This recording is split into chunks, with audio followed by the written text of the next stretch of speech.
কিন্তু আমার তো মনে হচ্ছে কোনো সমস্যা আছে। এখানে আসার পর থেকেই তুমি টেনশন করছো।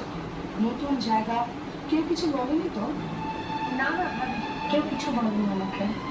কেউ যদি কিছু বলে আমাকে বলবে, আমি সম্রাটকে বলবো। সম্রাট? ভাবি তুমি কিভাবে চেনো তাকে? হ্যাঁ, এই এলাকার সবাই ওকে খুব মান্য করে। মান্য করে? হ্যাঁ, করবে না কেন? কত ভালো একটা মানুষ তুমি জানো। কিন্তু আমি তো জানতাম সে সন্ত্রাসী, সবার আতঙ্ক।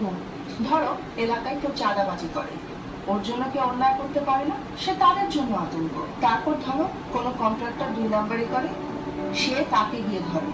কোনো রাস্তা, কালভার্ট, ব্রিজ, ওসব জায়গায় যদি কোনো 2 নাম্বারের সম্ভাবনা থাকে, সে নিজে গিয়ে সেটা দখল করে, তারপর শতভাগ সততার সাথে সে কাজটা সম্পন্ন করে। এই এলাকার মানুষ তাকে প্রচন্ড পছন্দ করে। সে কোনো রাজনীতি করে না, কিন্তু সবাই তার কথায় ভোট দেয়। এই কারণে এই এলাকার কমিশনার থেকে শুরু করে এমপি পর্যন্ত সবাই ওকে খুব সম্মান করে। কিন্তু কিভাবে জানো ভাবি? যখন আমরা এখানে প্রথম এসেছিলাম, তোমার ভাই যখন অ্যাপার্টমেন্টটা বুকিং দিয়েছিল, সেই আমাকে সব বলেছে। আর এই সম্রাটের জন্যই তো আমরা আসলে এত শান্তিতে এখানে থাকতে পারছি।